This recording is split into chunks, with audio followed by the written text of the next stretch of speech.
rasa syukur, sembah, sujud kita kepada Dia. Bukan hanya sebuah sikap sujud, tapi jiwa hati kita. Kita ingin berikan sesuatu yang terindah.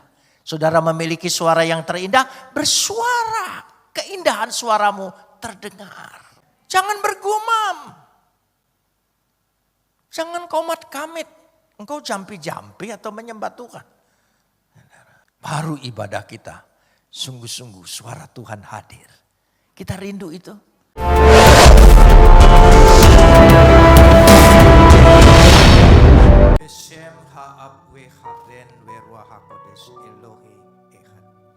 Dalam nama Bapa, Putra dan Roh Kudus Tuhan yang Esa. Bapa di sorga, kami memuji dan mengucap syukur kepadamu atas segala kasih, karunia, anugerah, limpah rahmat dan berkat-Mu. Atas segala pemeliharaan Tuhan yang begitu sempurna di dalam kehidupan kami. Penyertaan kasih setia-Mu yang mengiringi setiap langkah-langkah kami.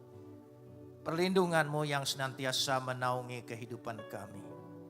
Untuk itu kami mau menaikkan ucapan syukur kami yang tak terhingga kepadamu. Seraya senantiasa menyerahkan diri kami di hadapan Engkau. Sebab di dalam Engkau kami akan terpelihara dengan sempurna. Karena Engkau adalah pemelihara yang kekal. Saat ini di tengah-tengah persekutuan ibadah kami. Hadirat-Mu telah turun di tengah-tengah kami.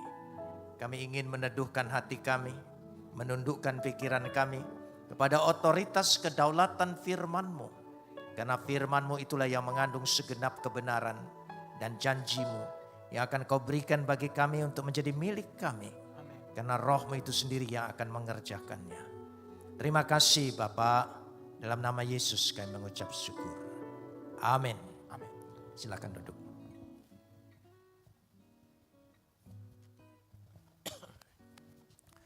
Shalom. Pagi ini kita akan bersama-sama membaca firman Tuhan yang terambil dari kitab Mazmur pasal 29 ayat 1 sampai ayat yang ke-11. Mazmur pasal 29 ayat 1 sampai 11. Kita akan membacanya saling sahut bersautan. Saya akan awali ayat yang pertama, jemaat kedua dan seterusnya saling ganti bergantian sampai tiba ayat 11. Mazmur Daud. Kepada Tuhan hai penghuni sorgawi. Kepada Tuhan sajalah kemuliaan dan kekuatan. Ayat 2.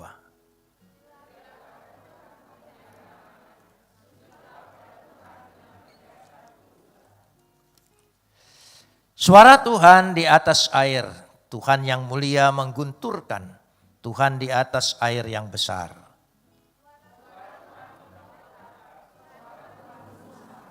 Suara Tuhan mematahkan pohon aras, bahkan Tuhan menumbangkan pohon aras Libanon.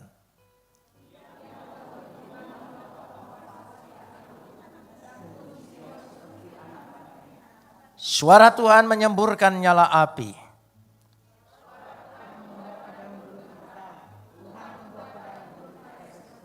Suara Tuhan membuat beranak rusa betina yang mengandung, bahkan hutan digundulinya. Dan di dalam baitnya setiap orang berseru, mulialah.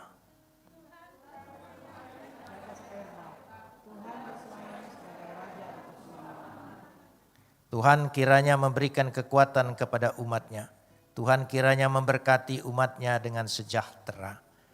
Kapot lecha Adonai Elohenu kapot lecha. Segala kemuliaan ya Adonai Tuhanku, kemuliaan bagimu.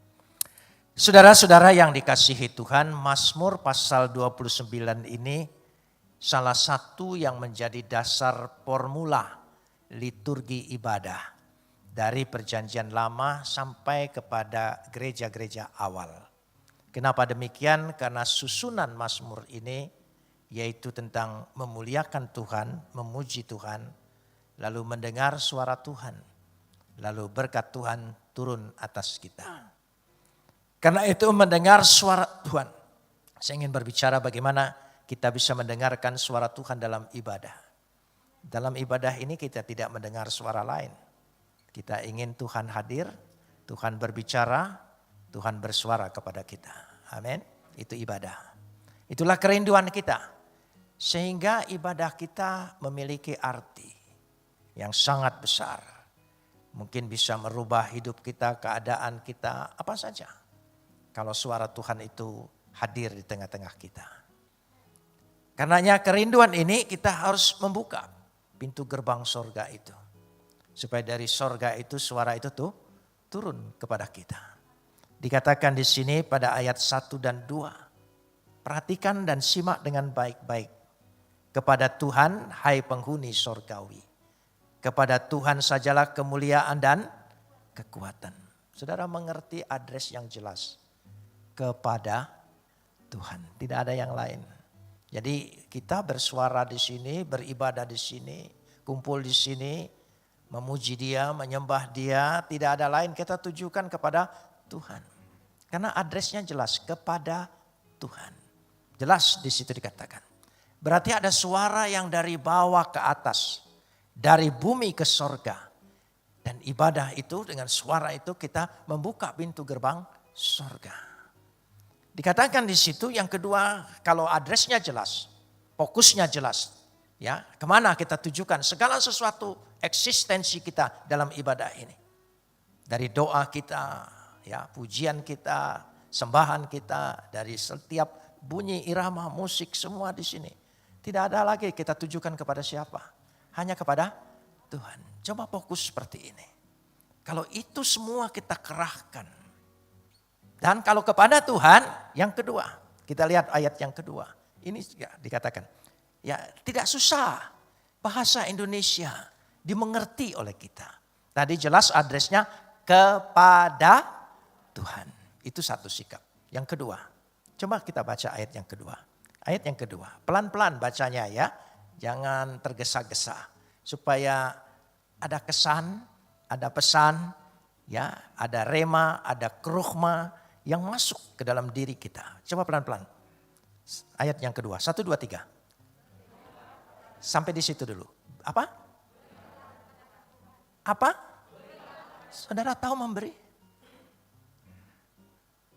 Berilah kepada Tuhan pujian itu. Sembahan itu, suaramu, jiwamu, perasaanmu, beri kepada Dia. Jadi ketika engkau memuji Tuhan dengan suara bergumam, itu tidak memberi apa-apa. Kalau beri itu berarti secara keseluruhan. Berilah. Tidak usah sulit.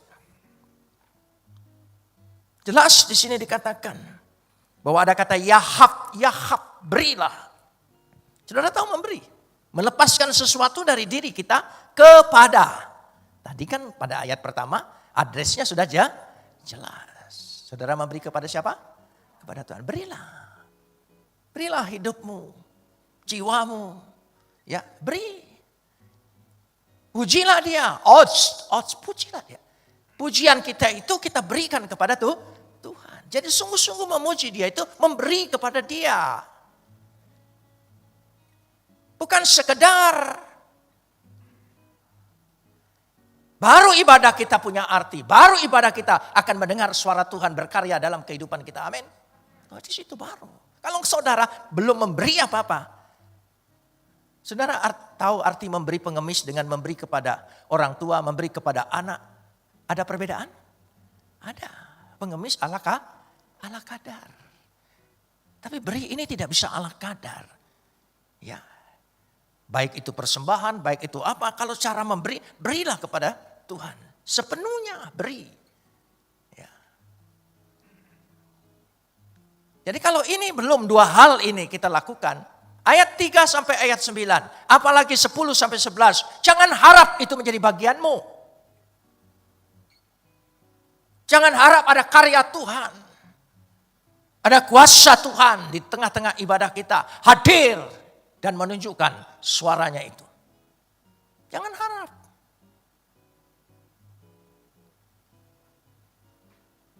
Kolekte jalan, kita beri uang yang paling kecil. Itu. Jadi ini penting sekali. Jadi pujilah Dia, kemuliaan dan kuasanya. Kalau kita memuji Dia dengan kemuliaan dan kuasanya, ya kemuliaannya, Jadi semata-mata kita hanya bergantung dan berharap dan percaya hanya ada kuasa Tuhan. Tidak ada lain kuasa. Dari situ. Sehingga kita sujud kepadanya. Kata sujud di sini menyembah artinya. Menyembah dia. Sujud. Syahab. Sembah dia. Berhiaskan kekudusan kodes. Dan badara. Badara itu indah. Berikanlah aransemen yang indah. Sikap yang indah. Semua. Badara, berikan sesuatu. Ya. Sehingga dikatakan kita memberikan, itulah rasa syukur, sembah, sujud kita kepada dia. Bukan hanya sebuah sikap sujud. Tapi jiwa hati kita. Kita ingin berikan sesuatu yang terindah. Saudara memiliki suara yang terindah, bersuara. Keindahan suaramu terdengar. Amin. Jangan bergumam. Jangan komat kamit. Engkau jampi-jampi atau menyembah Tuhan. Ini penting. Baru ibadah kita. Sungguh-sungguh suara Tuhan hadir. Kita rindu itu. Buat apa kita beribadah berulang-ulang rutinitas seperti ini. Kalau kita tidak merasakan betul-betul ada kuasa Tuhan hadir di tengah-tengah ibadah kita. Kenapa kita capek-capek? Berhentilah bersandiwara dengan diri sendiri dan dengan Tuhan. Kita rindu betul. Tadi jelas ayat yang pertama fokusnya kepada siapa? Tuhan. Yang kedua apa? Beri. Dia hanya minta pujian. Berilah kerelaanmu, keikhlasanmu, kesungguhanmu. Memberi sesuatu. Kita jangankan beri duit, beri suara aja kita tahan-tahan. Gitu. Nanti Tuhan kasih tahan betul itu suara. Iya gitu. Jadi di situ. Jadi karenanya dikatakan indah badara ini mempunyai dua arti. Selain kita memberikan suara yang indah, ya gerak-gerik yang indah, ungkapan yang indah, aransemen yang indah, musik yang indah. Segala yang indah. Tapi badara mengartikan yang kedua. Sembahlah dia dengan roh dan kebenaran. Roh dan kebenaran. Sebab roh dan kebenaran itu sudah ada dalam diri kita. Kita menyembah itu. Sehingga kita mengagungkan kekuatannya. Kuasanya. Sekaligus kita tunduk kepada kekuatannya. Tunduk kepada kekuatannya. Karena itu ya kita akan melihat perbuatan tangannya. Kita memuji itu karena kita sudah melihat perbuatan tangannya. Kita percaya dengan perbuatan tangannya. Dengan apa yang pernah Tuhan lakukan. Kita percaya dulu itu. Saya tidak akan lanjutkan ayat yang ketiga jika ini tidak betul-betul menjadi dasar bagi kita. Keluaran 15 ayat 1-3. Lihat. Lihat pujian yang punya isi. Lihat pujian yang sungguh-sungguh sudah mengalami perbuatan Tuhan. Ya, Keluaran 15 ayat 1-3. Ya, kita perhatikan di sini. Pada waktu itu Musa bersama-sama dengan orang Israel menyanyikan nyanyian ini kepada Tuhan, bagi Tuhan. Yang berbunyi, baiklah aku menyanyi bagi Tuhan. Terus menerus. Sebab ia tinggi luhur, kuda dan penunggangnya dilemparkannya ke dalam laut. Kuasanya dinyatakan dan dia percaya. Itu sudah terjadi. Ya, ayat yang kedua katakan, Tuhan itu apa? Kekuatanku, mazmurku. Tidak ada lain kekuatanku. Aku tidak akan mengandalkan kekuatanku. Aku mengandalkan kekuatan Tuhan. Aku tidak takut dengan kekuatan apapun. Ya, dia menjadi apa? Keselamatanku. Sebab ia Tuhanku, kupuji dia. Ia Tuhan Bapakku dan kuluhurkan dia, kusembah dia, kutinggikan dia. Cara meninggikannya gimana coba? Ya betul-betul berusaha meninggikan. Makanya lagu Handel yang terindah adalah Haleluya. Nada yang paling tinggi. Di situ. Dia telah melihat perbuatannya. Perbuatan Tuhan itu lebih dulu sebelum engkau minta. Mujizat itu sudah lebih dulu menghampirimu sebelum itu terjadi dalam hidupmu. Dia sudah melakukan perbuatan. Ayat yang ketiga kita lihat dulu. Tuhan itu apa? Pahlawan perang. Dia komando kemenangan. Dia memimpin kita. Tuhan itu adalah namanya. Saya ingin kasih contoh. Mana lebih dulu? Doa kita lebih dulu atau perbuatan Tuhan lebih dulu? Ya, perbuatan Tuhan lebih dulu, apa pujian kita lebih dulu? Tuhan lebih dulu. Sebelum engkau berdoa, kita punya beban doa, sekarang kita bawa semua. Harus mengimani. Doamu itu sudah didengar Tuhan. Sebelum kau ucapkan. Tuhan sudah berbuat apa yang bakal kita minta. Tinggal kita lakukan apa? Mari kita lihat. Matius 12 ayat 10. Matius pasal 12 ayat yang ke-10. Ya, kita lihat. Di situ bersama-sama dulu. Ya. Simak baik-baik. Ya, lihat firman Tuhan ini baik-baik. Di situ apa? Ada seorang yang mati sebelah tangannya. Mengerti? Yang sebelah mati tangannya. Mereka bertanya kepadanya, apa? Bolehkah menyembuhkan orang pada hari Sabat? Ya, maksudnya mereka ialah supaya dapat mempersalahkan dia. Sudah, saya tidak mengurus ini itu. Tema saya bukan itu. Tapi tema saya, di situ ada seorang yang mati sebelah tangannya. Orang lain hanya berdiskusi. Bisa tidak, sembuhkan tidak, ini dan tidak. Ya, bukan mengamini. Lanjutkan. Ya, ayatnya. Ya, ayat 11. Ayat 11 ya. Tapi Yesus berkata pada mereka. Ya, jika seorang dari antara kamu mempunyai seekor domba, domba itu terjatuh ke dalam lubang pada hari Sabat, tidakkah ia akan menangkapnya dan mengeluarkannya? Itu urusan menjawab persoalan bolehkah hari Sabat menyembuhkan atau tidak. Tapi yang tadi tema saya adalah di situ ada seorang yang apa? Mati sebelah tangannya. Kita lanjut ayat 13. Ayat 13. Ayat yang ke-13. Lalu kata Yesus kepada orang itu, apa? Lo sudah jelas tangannya mati sebelah. Apa sebelah tangannya? Apa yang sebelahnya? Ayo. Kita pelajarin bersama-sama. Coba lihat. Ulurkan tanganmu. Tangan yang mana? Tangan yang ingin disembuhkan itu kan? Tangan yang mati sebelah itu. Lalu ia mengulurkannya. Tolong sambung. Maka pulihlah tangannya. Berarti waktu Yesus perintahkan, mukjizatnya sudah terjadi. Tapi ketika dia percaya dan bertindak, mukjizat itu menjadi miliknya. Jelaskan ayat ini.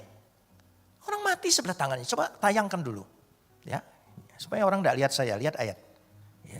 Ya, jadi ia mengulurkan tangannya. Itu bukan tangan yang tangan yang tidak mati sebelah, tangan yang mati sebelah. Sebab tangan itu yang akan dipulihkan.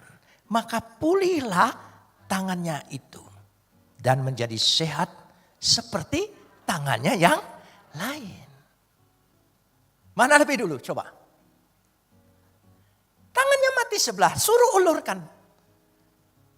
Pada waktu Yesus perintah ulurkan tanganmu, mukjizatnya sudah berlangsung. Sudah terjadi. Dia percaya dan bertindak, mengulurkan tangannya, mukjizat itu menjadi miliknya. Beri kemuliaan bagi dia, luar biasa. Oh ini ayatnya. Jangan dilewat. Jadi, saya percaya, ini baru bahas satu ayat 1-2 ya. Gitu. Kalau enggak selesai, undang lagi aja nanti. Gitu ya. Ini saya mau bahas itu dulu. Jadi, saudara percaya perbuatan Tuhan itu sudah sedang berlangsung. Mujizat Tuhan itu sedang terjadi sebelum kita minta. Maka yang harus kita lakukan apa? Taati perintahnya. Imani, bertindak. Mujizat itu menjadi milik kita. Engkau pulang tidak dengan sia-sia. Masalahmu dijawab. Bebanmu, persoalanmu, semuanya. Itu dulu. Jelas sekali. Tuhan berkarya terlebih dahulu. Mengasihi lebih dulu. Melayani lebih dulu. Segalanya lebih dulu. Tuhan yang memulai.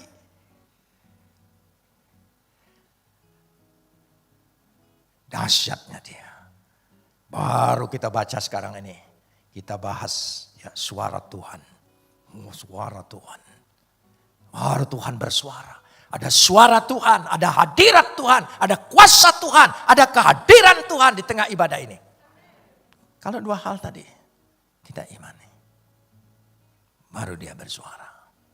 Apa suara Tuhan? Suara itu berarti kekuatannya, mujizatnya, kuasanya, jawabannya. Yang pertama kita lihat ayat 3. Ya, suara Tuhan di atas air. Tuhan yang mulia menggunturkan, Tuhan di atas air yang besar. Suaranya kawal.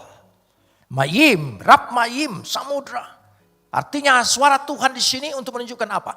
Air yang besar, dari air yang kecil, air yang besar. Air itu selalu menakutkan orang. Air itu segala menunjukkan masalah. Artinya suara Tuhan mengatasi semuanya.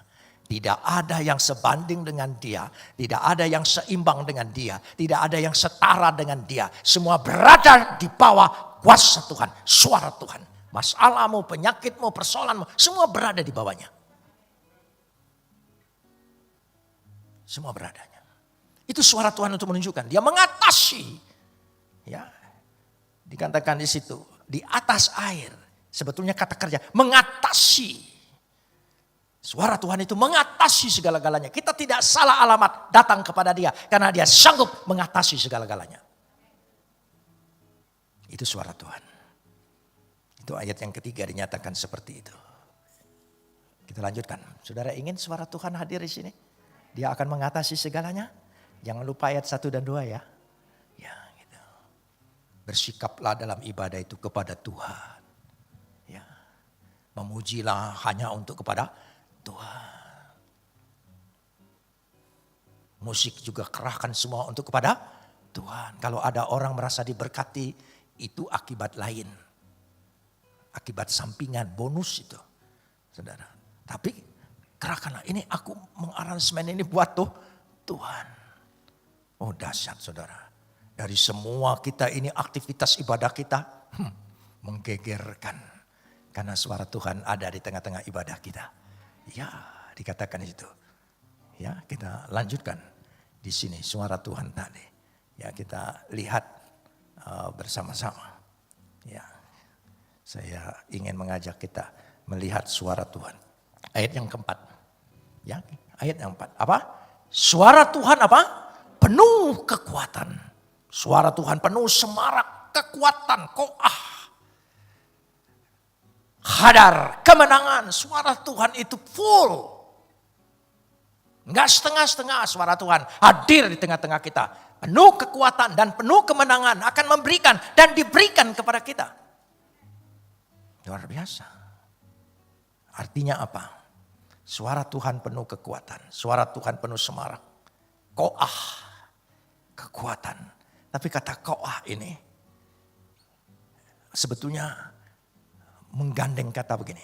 Suara Tuhan koah menyalurkan kekuatan. Jadi suara Tuhan yang hadir di tengah ibadah kita ini menyalurkan, mengalirkan kekuatan Tuhan itu di dalam dirimu. Yang letih lesu dikuatkan, yang lemah dikuatkan, semuanya dipulihkan. Ya, tubuhmu karena sakit penyakit dikuatkan kembali. Karena suara Tuhan penuh kekuatan yang sedang mengalir di tengah-tengah ibadah ini. Dia mengalir. Menyalurkan, dia mengalir. Bahkan dalam bahasa sastra, koah itu bukan hanya menyalurkan, membanjiri. Tidak terlalu sulit mengerti kata banjir, orang negeri kita sering. Membanjiri. Bukan netes saudara ya, tapi membanjiri, melanda.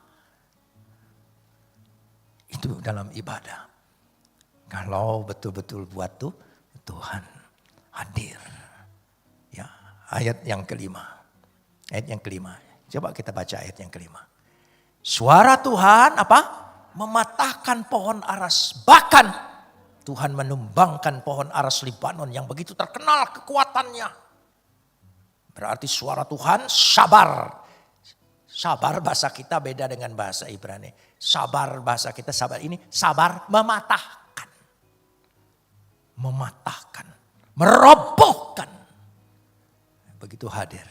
Apapun persoalanmu, hambatanmu, halanganmu, tantanganmu, imannya dipatahkan semua, dirobohkan semua. Amin. Dirobohkan semua.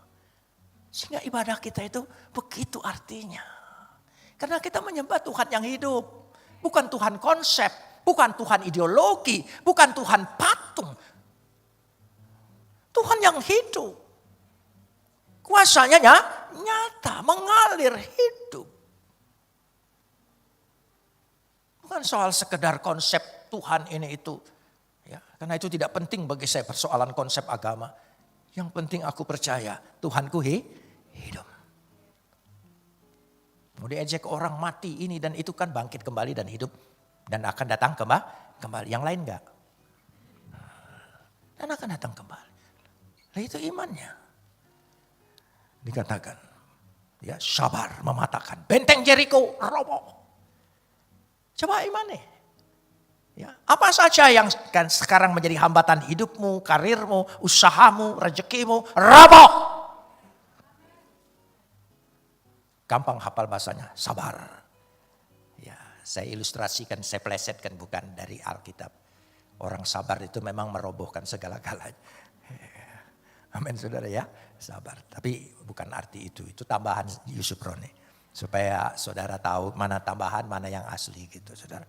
Ya, supaya tidak ada manipulasi terhadap Alkitab. Alkitab berkata sabar itu artinya merobohkan, meruntuhkan. Bahkan disambung ayat 6. Bukan hanya merobohkan, dia membuat gunung-gunung Libanon melompat-lompat. Gunung melompat.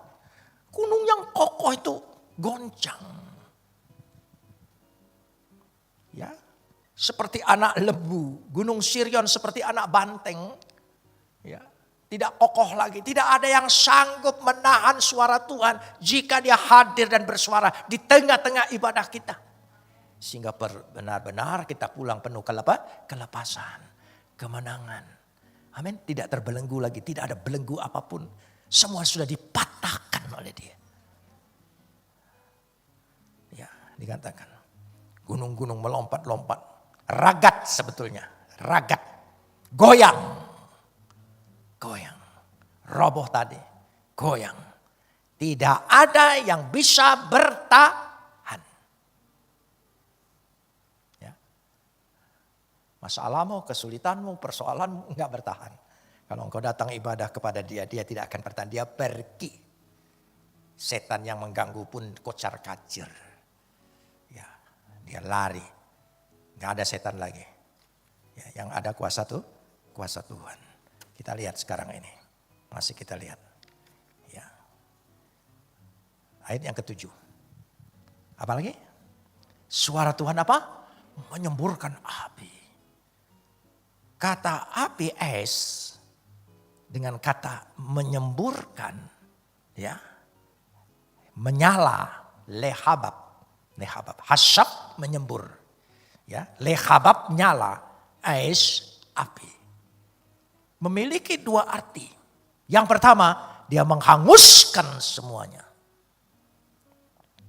hangus, terbakar, habis, tidak tersisa. Dosamu habis. Kesalahanmu lenyap. Sakit penyakitmu hapus.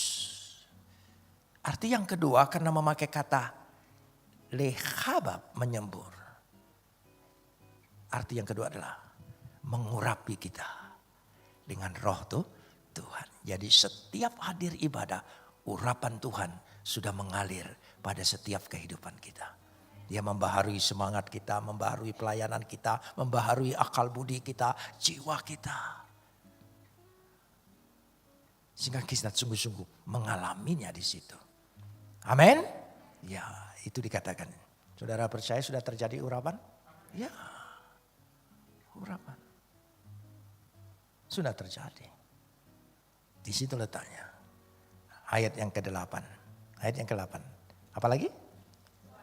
Berulang-ulang kan suara Tuhan, kawal Adonai, suara Tuhan, membuat padang gurun gemetar. Tuhan membuat padang gurun Kades. Kades itu perjalanan orang Yahudi ketika keluar dari Mesir mengalami yang paling pahit, yang paling susah, yang paling menderita. Semua gemetar, sakit. Artinya kekuatan lain menjadi takut. Penderitaanmu, kesusahanmu, kesulitanmu, takut. Takut sekarang ini. Jadi jangan kita takut lagi dengan penderitaanmu, amin. Jangan takut lagi dengan masalahmu, jangan takut lagi dengan penyakitmu. Itu dia sedang takut.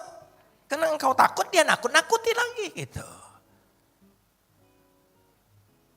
Takut, gemetar, lari semuanya dikatakan tadi, sakit, gemetar.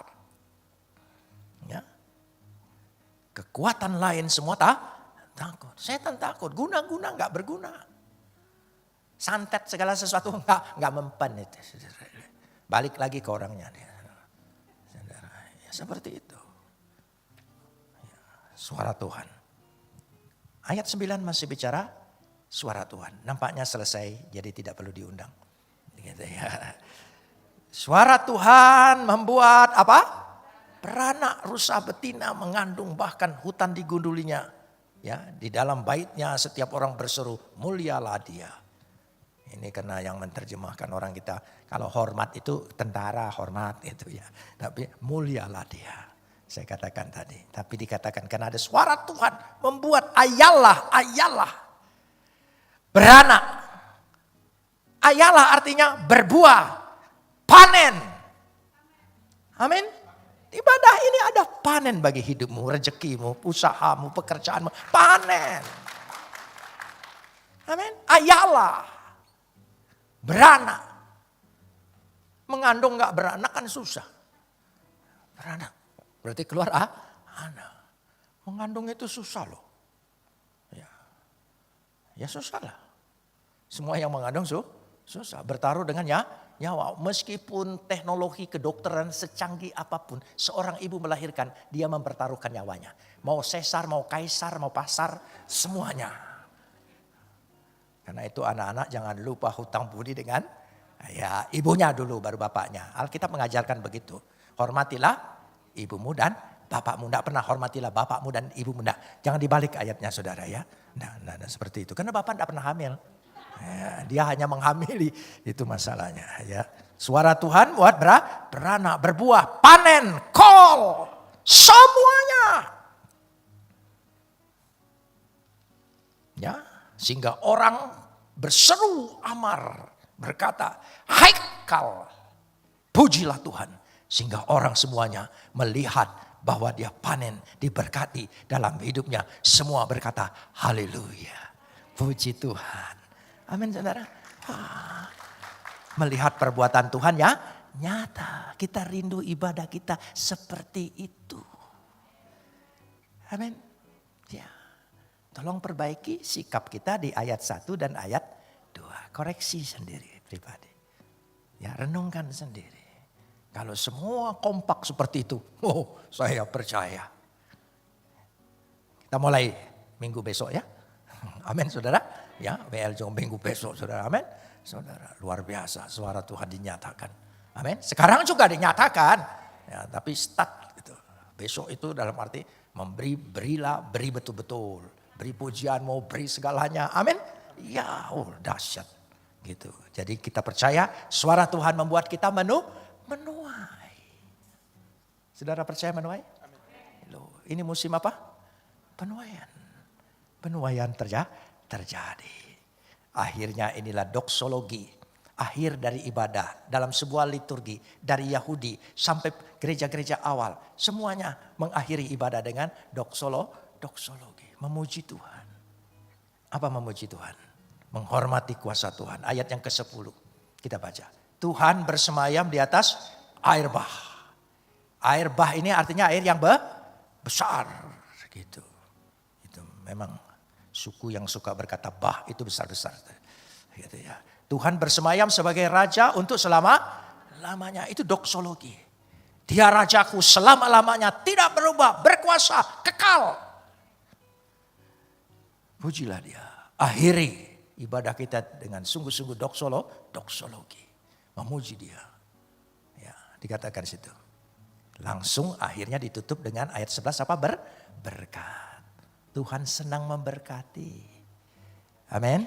Coba kita baca ayat 11 ya. Ayat 11. Kita belajar bersama ayat 11. Kita belajar baca. Ya.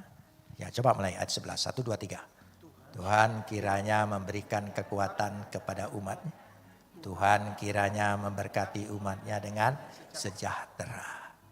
Saudara, dalam sastra Indonesia, kata semoga dan kata kiranya untuk menunjukkan isi itu adalah doa dan harapan. Ya, jadi bukan kiranya kira-kira. Tapi karena sudah latah dan umum, kiranya itu menunjukkan ketidakpastian, maka kalimat ini ikuti saya, kita ganti. Tuhan memberikan kekuatan kepada umat-Nya. Tuhan memberkati umat-Nya dengan salom, damai, sejahtera. Coba baca kembali ayat 11 dengan benar. 1, 2, 3.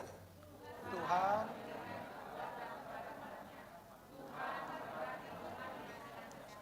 Tidak perlu lagi pakai kira. Amin saudara. Tuhan pasti memberkati dan pasti memberikan damai sejahtera. Mari kita masuk dalam doa.